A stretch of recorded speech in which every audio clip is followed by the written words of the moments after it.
નમસ્કાર મિત્રો, હું પ્રતીક વ્યાસ આપનું સ્વાગત કરું છું. આપણે ગણિત પદ્ધતિશાસ્ત્રના બે પ્રકરણ નંબર 1 અને પ્રકરણ નંબર 2નો વિગત અભ્યાસ કર્યો છે. હવે આપણે ગણિત વિષયવસ્તુની વાત કરવા જના છીએ. એ ગણિત વિષયવસ્તુ એ 17 ગુણનું પૂછાય છે. એમાંથી 7 ગુણના વિષયવસ્તુની વાત એ વિડીયોમાં તમને કરવાનો છું. એ 7 ગુણનું માળખું તમે સમજી લેજો. 7 ગુણમાં કયા કયા પ્રકરણો ગણિતમાંથી પૂછવાના છે. આમ તો 6, 7 ને 8 3 ધોરણનું ગણિત વિષયવસ્તુ આપણે શીખવાના હોય, પણ અમુક ધોરણ 6ના અમુક સિલેક્ટેડ પ્રકરણ, 7ના પણ અમુક પ્રકરણ અને 8મા ધોરણના અમુક જ પ્રકરણ લેવામાં આવેલા છે. તે પૈકી ધોરણ 6નું માપન પ્રકરણ આજે આપણે જોઈશું. નમસ્કાર બહેનો, આજે આપણે વિષયવસ્તુ શીખવા જઈ રહ્યા છીએ. ધોરણ 6 આ પ્રકરણ નંબર 10 માપન છે. તે આપણા અભ્યાસક્રમમાં છે. કેટલાક સિલેક્ટેડ પ્રકરણો અભ્યાસક્રમમાં રાખવામાં આવેલા છે, કારણ કે 35 માર્કનું ગણિત અને 35 માર્કનું વિજ્ઞાન એમ કરીને કુલ 70 ગુણનું પ્રશ્નપત્ર બને છે. તો આપણે પહેલું પ્રકરણ માપન છે, તેમાં કઈ બાબતોનો સમાવેશ થયેલો છે તેની વાત પહેલા કરી લઈએ. માપન એટલે માપવું. તમે બધા જાણો જ છો કે લંબાઈ માપવી, પહોળાઈ માપવી અને જે કંઈ એનો ઉપયોગ થતો હોય તે માપનમાં બધી માહિતી આવતી હોય છે. પણ માપનમાં આપણે ચોક્કસ સમજી લઈએ કે પરિમિતિની વાત આપેલી છે. પરિમિતિ શબ્દ તમે ધોરણ 5માં પરિમિતિ શીખી ગયા છો. જ્યારે પહેલા વર્ષમાં હતા ત્યારે પરિમિતિ આપણે શોધતા શીખી ગયા છીએ. એ યાદ કરી લઈએ પહેલા, ત્યાર પછી આપણે માપનના શું આવે છે તેના દાખલા તરફ જઈશું. પરિમિતિ એટલે બધી બાજુઓના માપનો સરવાળો. મિત્રો, આપણે અહીંયા ભૂલ કરતા હોઈએ છીએ. પરિમિતિ પૂછીએ, પરીક્ષામાં પૂછે પરિમિતિ એટલે શું, કે ચારે બાજુના માપનો સરવાળો કહેતા હોઈએ છીએ. આ વાત અધૂરી છે. પરિમિતિનો અર્થ એ થાય જેટલી બાજુ આપી હોય, 5 બાજુ આપી હોય તો 5 બાજુના માપનો સરવાળો, અને 6 બાજુઓ આપી હોય તો 6 બાજુના માપનો સરવાળો. આ રીતે પરિમિતિનો અર્થ આપણે પહેલા સ્પષ્ટ સમજી લઈશું કે બધી બાજુઓના માપના સરવાળાને પરિમિતિ કહે છે. તો વ્યાખ્યા પહેલા આપણે જોઈ લઈએ. પરિમિતિ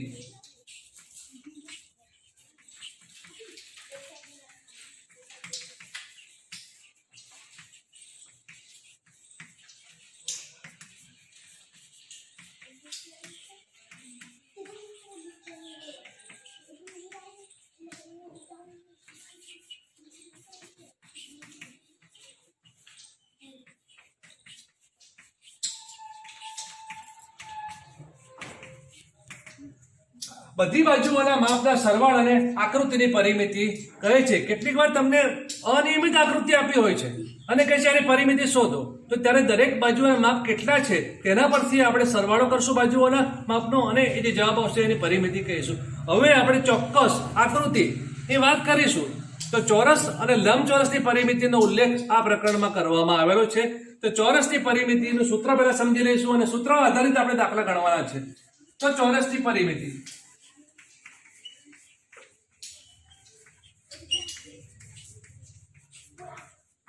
ચોરસને આપણે જાણીએ છીએ કે 4 બાજુ હોય છે. એ 4 બાજુઓના માપનો સરવાળો કરીએ. એક બાજુ, બીજી બાજુ, ત્રીજી બાજુ અને ચોથી બાજુ. પણ દરેક વખત આવું કરવું જરા મુશ્કેલ હોય, તો આપણે એના કરતા એક સૂત્ર બનાવી દઈએ. સૂત્ર હોય તો આપણી ગણતરી કરવાની સરળતા રહેશે. તો આપણે 4 ગુણ્યા 4 બાજુ અને ગુણ્યા લંબાઈ, એટલે આપણે આ 4L સંકેતમાં આપણે કહીશું 4L. આ પ્રમાણે આપણે સૂત્ર બનશે ચોરસની પરિમિતિનું. તો પહેલા આપણે ચોરસની પરિમિતિના સૂત્ર આધારિત દાખલાની સમજ મેળવી લઈએ. ત્યાર પછી આપણે લંબચોરસની પરિમિતિ શીખીશું. તો એક તમને માપ આપ્યું હોય, એક ચોરસ છે.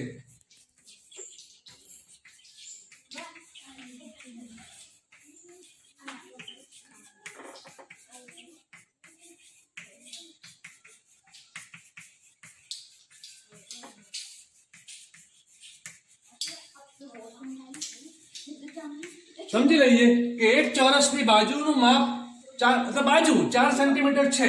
તો એ ચોરસ આકૃતિ જે છે એની પરિમિતિ શોધો. તો આપણે પહેલા પરિમિતિ શોધવાની છે. તો પરિમિતિનું સૂત્ર આપણી પાસે છે. એ ચોરસ છે એટલે ચોરસની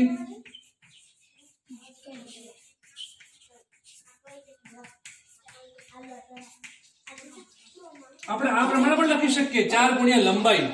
હવે આપણે લંબાઈનું માપ આપણને આપ્યું છે રકમમાં, સમજી લો. એક ચોરસની બાજુનું માપ 4 સેન્ટીમીટર છે.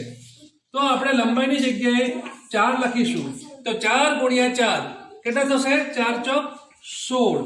તો આપણે માપ અહીંયા સેન્ટીમીટરમાં આપેલું છે, તો આપણે 16 નો એકમ શું લખશું? સેન્ટીમીટર. તો 16 સેન્ટીમીટર આ આપણે જવાબ થશે. ઘણીવાર મિત્રો અહીંયા આપણે ભૂલ કરતા હોઈએ છીએ કે ચોરસ સેન્ટીમીટર લખીએ છીએ, તો ચોરસ અહીંયા ન લખાય. પરિમિતિનો હંમેશા એકમ મીટર કાં તો સેન્ટીમીટર હોય છે. નમસ્તે મિત્રો, આપણે ચોરસની પરિમિતિની વાત શીખી ગયા છીએ. હવે આપણે લંબચોરસની પરિમિતિ શીખવાના છીએ. તો લંબચોરસ મારી પાસે નોટબુક છે. હવે લંબચોરસ કોને કહેવાય એ સંકલ્પના પહેલા આપણા મગજમાં સ્પષ્ટ હોવી જરૂરી છે. તો જે આકૃતિની સામસામેની બાજુઓના માપ સરખા હોય, મારી પાસે આ એક આકૃતિ છે, એટલે આ સામસામેની બાજુઓના માપ આપશો માપપટ્ટીથી તો સરખા આવશે. એવી રીતે બીજી આ સામસામેની બાજુ છે. તો જે આકૃતિની સામસામેની બાજુઓના માપ સરખા હોય તો તેવી આકૃતિને લંબચોરસ કહેવાય. આપણે બધા જાણીએ જ છીએ. તો આ આકૃતિની મારે પરિમિતિ શોધવી છે આજે આપણે. તો એ પ્રકારના દાખલા આપણે જોઈશું કે જેના માટે લંબાઈ આપણે હોય અને પહોળાઈ આપી હોય અથવા પરિમિતિ આપણે શોધી શકીએ. તો એ આપણે સૂત્ર વગર પણ શીખી ગયા છે 5મા ધોરણમાં કે માપ માપવાના અને સરવાળો કરવાનો તો પરિમિતિ આવી છે. હવે આપણે 6થા ધોરણમાં એના સૂત્રની મદદથી દાખલા ગણવાની વાત કરવાના છે. તો પહેલા આપણે લંબચોરસની પરિમિતિનું સૂત્ર સમજી લઈશું.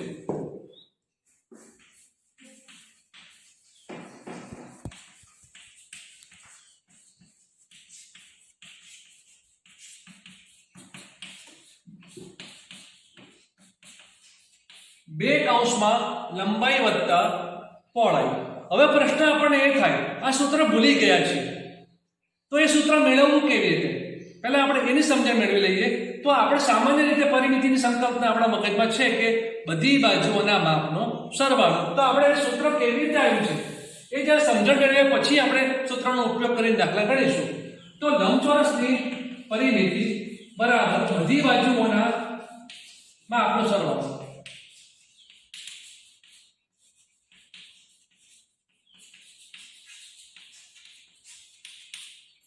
બધી બાજુ માટે કેટલી હોય? આપણે 4 બાજુ છે, આને આપણે લંબાઈ કહીશું અને આને પહોળાઈ કહીએ છીએ, બરાબર? તો 4 બાજુનો સરવાળો કરશું તો એક આપણે લંબાઈ લખીએ, બીજી પહોળાઈ લખીએ, ત્રીજી લંબાઈ લખશું અને ચોથી પહોળાઈ લખશું. પહોળાઈનો પ છે, લંબાઈનો લ છે.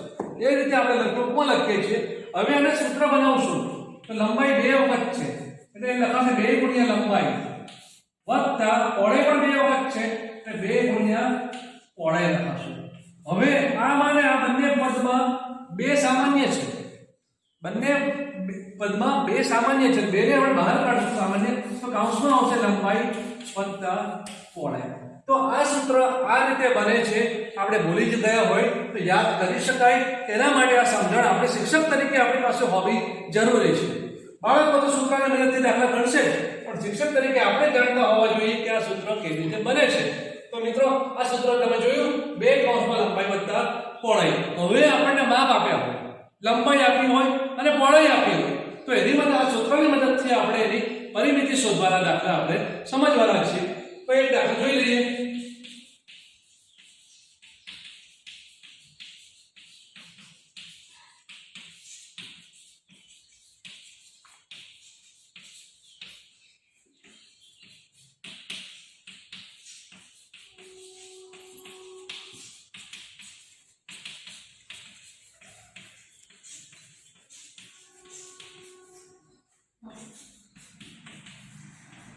આપણે દાખલો છે કે લંબચોરસની લંબાઈ 5 મીટર છે અને પહોળાઈ 4 મીટર છે. તો એની પરિમિતિ શોધો.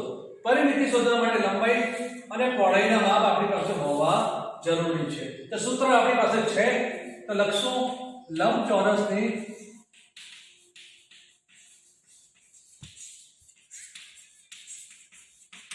બે.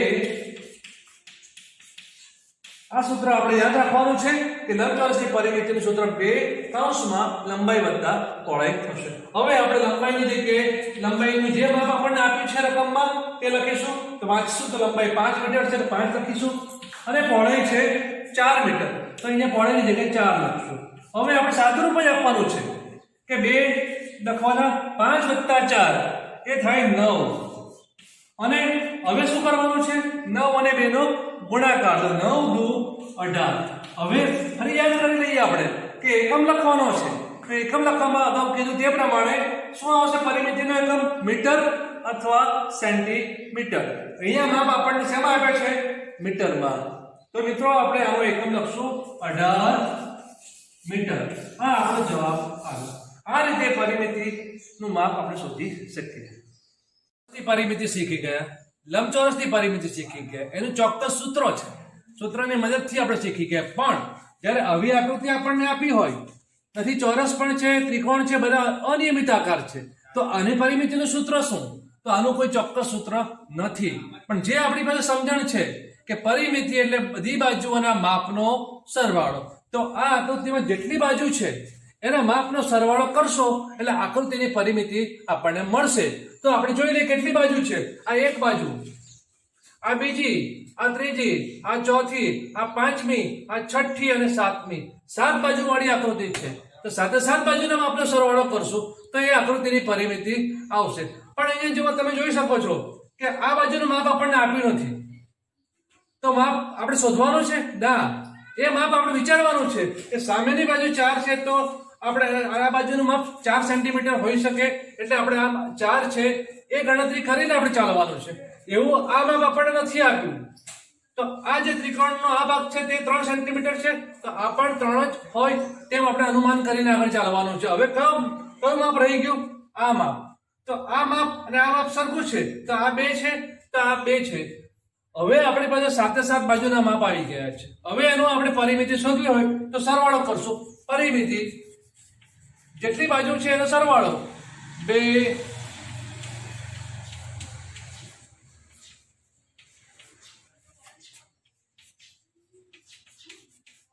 ગણતરી કરશું। 4 ને 2 6, 6 ને 2 8, 8 ને 3 11, 11 ને 3 14, 14 ને 2 16, 16 ને 4 20। તો આ આકૃતિની પરિમિતિ 20। જો આપણે માપ આ બધા સેન્ટીમીટરમાં આપ્યા હોય તો આપણે એને સેન્ટીમીટર લખીએ। જો માપનું કંઈ લખ્યું ન હોય તો આપણે 20 એકમ એવો શબ્દ પ્રયોગ વાપરશું। અનિયમિત આપણે આકૃતિની પરિમિતિ શોધી ગયા। હવે અહીંયા કંઈક નવું રકમ છે કે નિયમિત ષટકોણ 6 બાજુ વાળી આકૃતિ આપણી પાસે છે। તો પ્રશ્ન સમજી લઈએ કે નિયમિત ષટકોણની એક બાજુનું માપ 15 મીટર છે, તો તેની પરિમિતિ કેટલી થાય? કોઈ એક બાજુ એ 15 મીટર છે। હવે નિયમિત શબ્દનો અર્થ શું થાય કે એની બધી બાજુના માપ એક સરખા છે, આવો આપણે અર્થ કરવાનો છે। 6 બાજુનું માપ આપણને આપ્યા નથી, પણ નિયમિત શબ્દ પરથી એવું સમજવાનું કે બધી બાજુઓ 15 મીટરની છે। હવે આપણે જાણી ગયા છીએ કે સૂત્ર મૂકવું છે, તો સૂત્ર શું આવશે? આપણે ચોરસનું શીખી ગયા, લંબચોરસના સૂત્રની વાત કરી ગયા। આવી 6 બાજુ વાળું હોય તેનું સૂત્ર શું? તો એના માટે સૂત્ર આપણે કોમન છે, જે આપણે જોઈ લઈએ।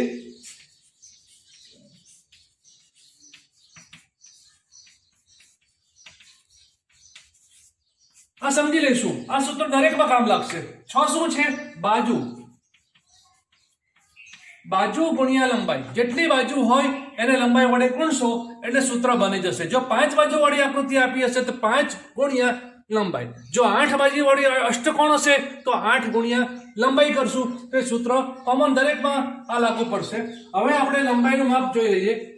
15 મીટર આપ્યું છે, તો 15 × 90 મીટર આપણો જવાબ પરિમિતિનો આવશે।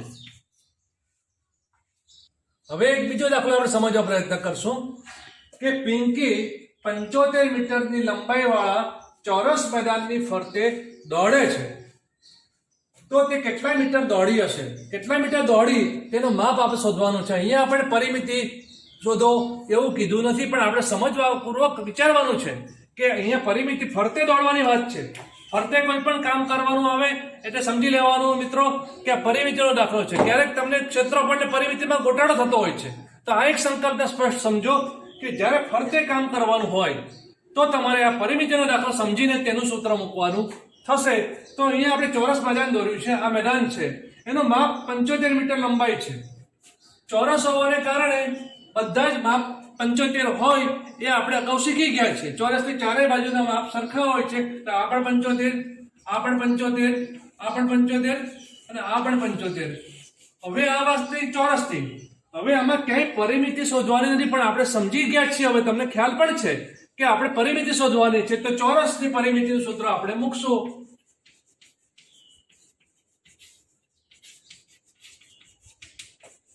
ચાર બાજુ છે માટે 4 લખી છે આપણે, સૂત્ર કોમનમાં બનશે. અને આ લંબાઈ,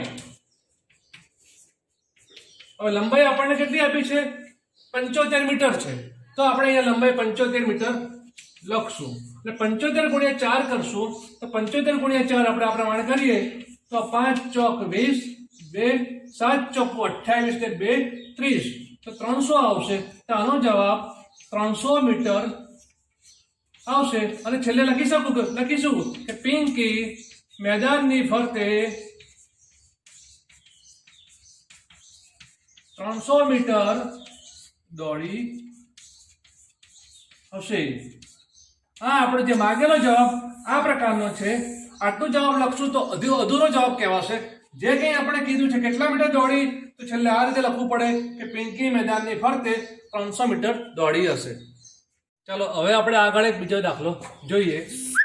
એક ટેબલની ઉપરની સપાટીની લંબાઈનું માપ 2 મીટર 25 સેન્ટીમીટર છે અને પહોળાઈનું માપ 1 મીટર 50 સેન્ટીમીટર છે.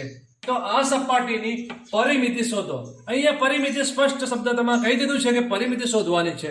અને લંબચોરસ કેવું છે તે આપણે સમજી શકાય એવું છે કે લંબાઈનું માપ છે અને પહોળાઈનું માપ છે.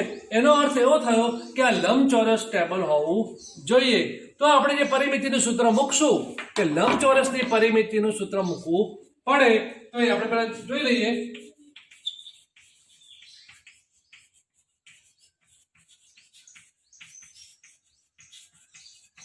તમને યાદ જ હશે લંબચોરસની પરિમિતિનું સૂત્ર 2 કૌંસમાં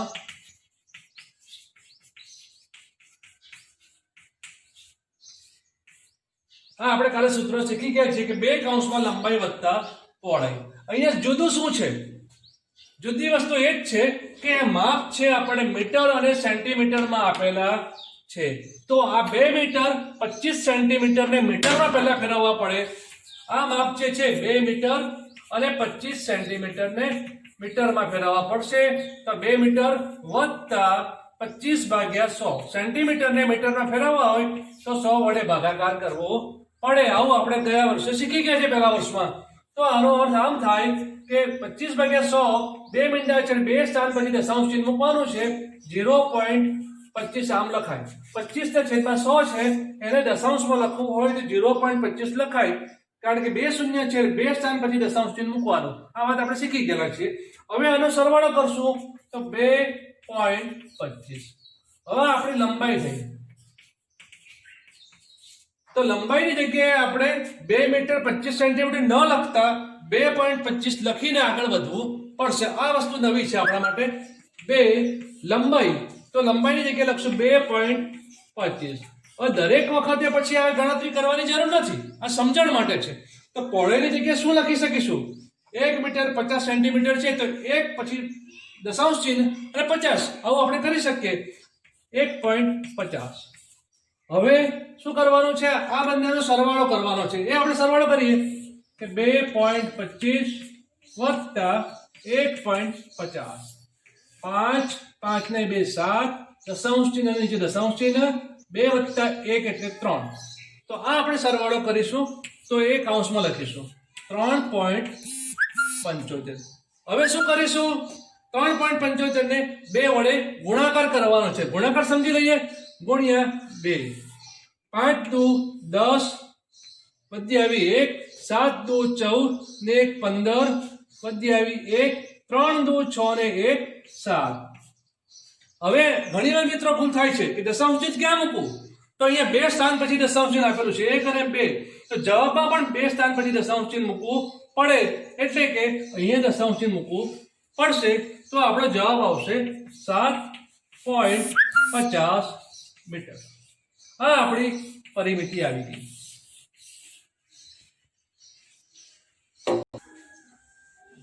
ચાલો હવે આપણે એક નવો દાખલો જોઈ લઈએ.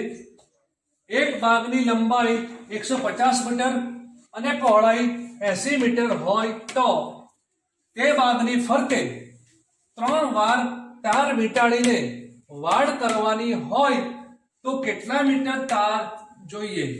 અહીંયા આપણે કોઈ સ્પષ્ટ શબ્દમાં કહ્યું નથી કે પરિમિતિ શોધવાની છે, પણ અગાઉ શીખી ગયા તે પ્રમાણે તેની ફરતે ફરતે શબ્દ આવ્યો, તાર મીટરની વાડ કરવાની છે, ફરતે કામ કરવાનું છે, એટલે કે પરિમિતિ શોધવાની છે, એ આપણે વિચારવાનું છે.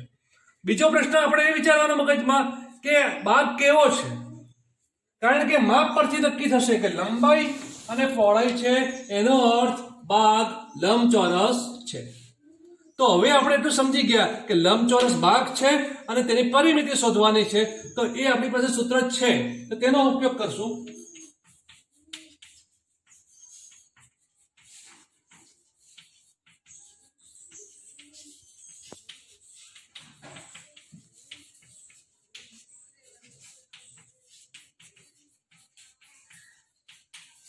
આ લંબચોરસની પરિમિતિનું સૂત્ર કે 2 કૌંસમાં લંબાઈ વત્તા પહોળાઈ. હવે આપણે લંબાઈ આપણને આપી છે, રકમમાં લંબાઈ આપણે જોઈએ તો લંબાઈ 150 મીટર છે, તો લંબાઈ આપણે 150 મીટર લખશું, વત્તા પહોળાઈ આપણી પાસે 80 મીટર પહોળાઈ છે, તો વત્તા 80 મીટર.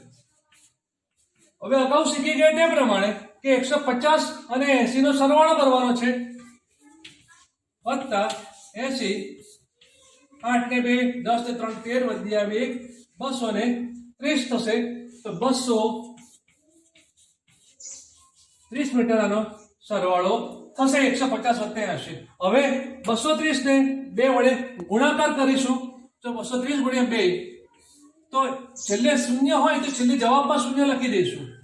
હવે 3 દુ 6 અને 2 દુ 4, તો જવાબ આવશે 460 મીટર જોઈશે. હવે સમજી લેજો કે અહીંયા કંઈક નવું છે.